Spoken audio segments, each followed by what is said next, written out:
Halo bro, buat lu yang baru mampir atau yang udah ngikutin dari video sebelumnya, selamat datang kembali di channel Sticky Book, tempat kita bedah buku-buku keren. Meskipun video ini adalah kelanjutan dari bedah buku No More Mr. Nice Guy karya Dr. Robert Allen Glover, lu tetap bakal paham dan bisa ngikutin pembahasannya dengan santai. Meskipun ini video pertama yang lu tonton. Di video sebelumnya, kita udah ngupas tuntas kalau nice guy syndrome bukan soal jadi orang baik yang tulus. Akar utamanya justru berasal dari rasa takut, toxic shame, dan kebiasaan menekan kebutuhan diri sendiri. Nah, pada video kedua kali ini, kita bakal selangkah lebih dalam. Kita mau bongkar bagaimana rasa takut dan luka masa lalu itu diterjemahkan ke dalam tindakan manipulatif bawah sadar. Salah satu senjata rahasia paling berbahaya yang sering dipakai seorang nice guy tanpa sadar adalah membuat aturan-aturan tak tertulis dalam setiap interaksi sosialnya. Aturan inilah yang disebut oleh Dr. Robert Allen Glover sebagai covert contracts atau kontrak tersembunyi. Konsep inilah yang bikin banyak cowok baik sering makan hati sendiri. Biar nggak penasaran gimana cara kerjanya di kehidupan nyata, mari kita masuk ke bab inti pembahasan kita hari ini.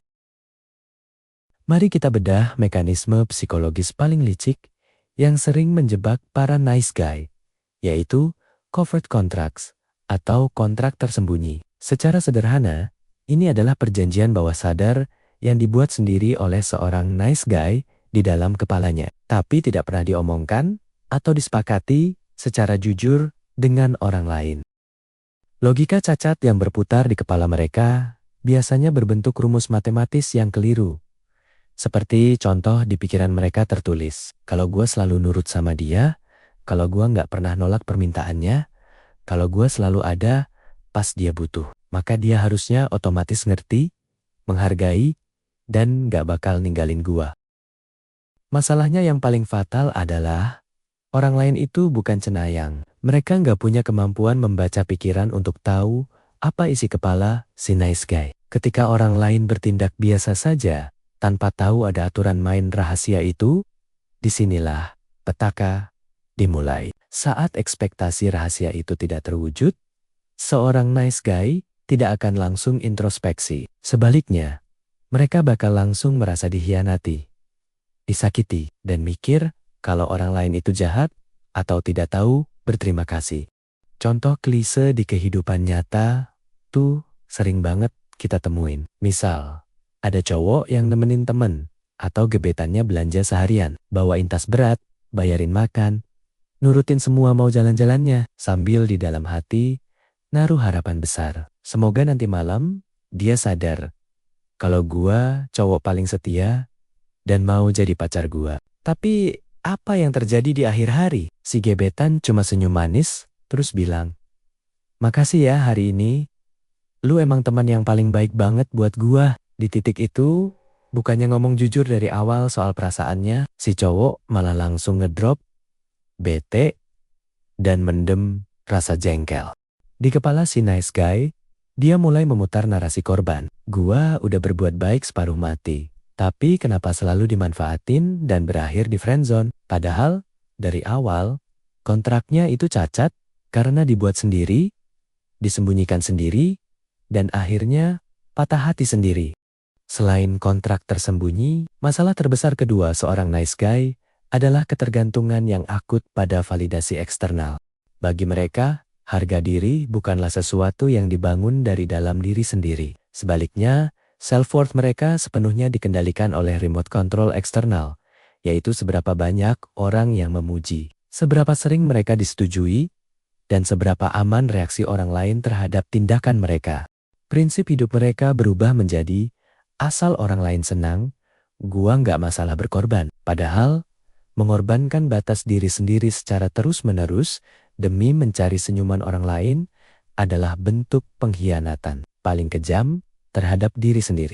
Akibatnya, hidup mereka jadi kayak roller coaster emosi yang melelahkan. Kalau ada orang yang senyum atau muji, hari itu rasanya jadi yang paling indah sedunia. Tapi begitu ada orang yang kelihatan cuek, ngelirik sinis, atau menolak ajakan. Hari itu langsung berubah jadi bencana besar di kepala mereka.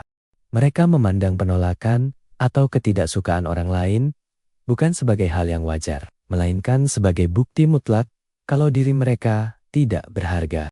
Karena ketakutan yang luar biasa inilah, seorang nice guy sangat kesulitan untuk bilang tidak. Mereka rela melanggar waktu istirahatnya, menguras dompetnya, atau merelakan rencana pribadinya demi memenuhi permintaan orang lain, semata-mata karena takut dicap egois. Padahal, terus-menerus berusaha menyenangkan semua orang bukanlah wujud kasih sayang yang tulus, melainkan bentuk pertahanan diri agar diri mereka tidak diserang. Nah, setelah kita paham akar kecanduan validasi ini, saatnya kita masuk ke bab penutup untuk merangkum solusinya. Makanya, untuk menutup pembahasan kita kali ini, mari kita dengar langsung pesan penting yang ditekankan oleh Dr. Robert Alan Glover di dalam bukunya. Orang-orang baik berusaha untuk tampil baik, melakukan segala sesuatu dengan benar, dan mencari persetujuan orang lain semata-mata untuk menyembunyikan rasa malu dan luka di dalam diri mereka. Nah, sebelum kita lanjut ke rangkuman akhir, buat lu yang ngerasa konten audiobook kayak gini ngebantu banget dan mau support channel ini biar terus konsisten merangkum buku keren, lu bisa traktir kopi tipis-tipis lewat link Saweria di deskripsi ya. Dukungan sekecil apapun dari lu bakal berarti banget buat kelangsungan channel ini. Thank you so much buat yang udah support.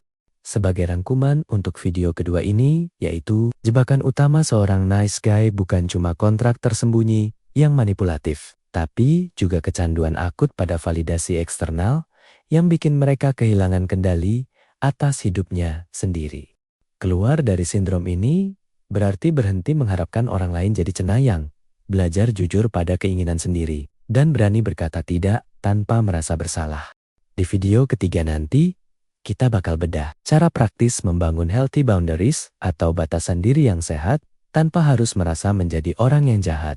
Jangan lupa like, subscribe, dan cek playlist di channel ini biar lu nggak ketinggalan lanjutannya. Sampai ketemu di video berikutnya.